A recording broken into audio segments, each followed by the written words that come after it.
2 Chronicles 23. In the 7th year, Jehoiada showed his strength. He made a covenant with the commanders of the units of 100. Azariah, son of Jehoram, Ishmael, son of Jehohanan, Azariah, son of Obed, Messiah, son of Adiah, and Elishaphat, son of Zikri. They went throughout Judah and gathered the Levites and heads of Israelite families from the towns. When they came to Jerusalem, the whole assembly made a covenant with the king of the temple of God. Jehoiada said to them, "The king's son shall reign, as the Lord promised concerning the descendants of David.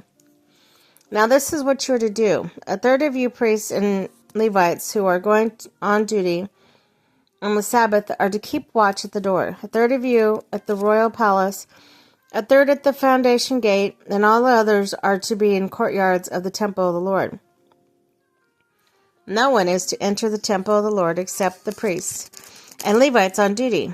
They may enter because they are consecrated, but all the others are to observe the Lord's commands not to enter. The Levites are stationing themselves around the king, each with weapon in hand. Anyone who enters the temple is to be put to death. Stay close to the king wherever he goes." The Levites and all the men of Judah did just as Jehoiada the priest ordered. Each one took his men, those who were going on duty on the Sabbath, and those who were going off duty, for Jehoiada the priest had not released any of the divisions until he gave the commanders of the units of 100 and the spears of large and small shields that had belonged to King David, and all that were in the temple of God.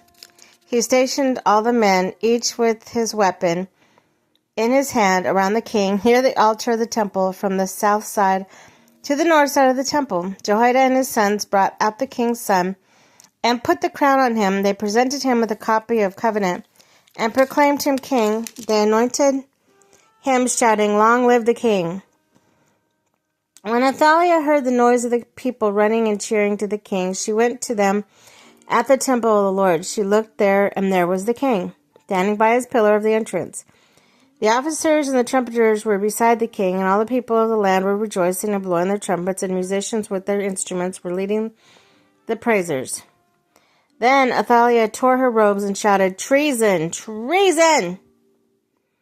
Jehoiada the priest sent out commanders of the units of 100 who were in charge of the troops and said to them, "Bring her out between the ranks and put her to the sword, anyone who follows her." For the priest said, "Do not put her to death at the temple of the Lord." Okay. So they seized her as she reached the entrance of the horse gate on the palace grounds, and there they put her to death. Jehoiada then made a covenant that he, the people, and the king would be the Lord's people. All the people went to the temple of Baal and tore it down. They smashed the altars and idols and killed Matan, the priest of Baal, in front of the altars.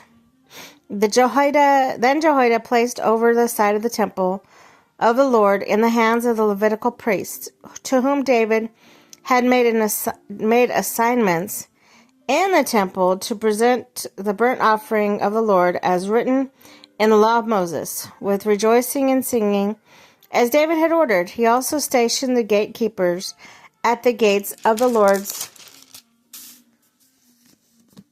temple, so that no one who was in any way unclean might enter.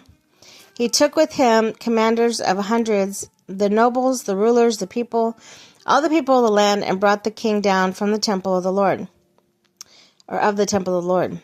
They went to the palace through the upper gate and seated the king on the royal throne. All the people of the land rejoiced, and the city was calm, because Athaliah had been slain with the sword.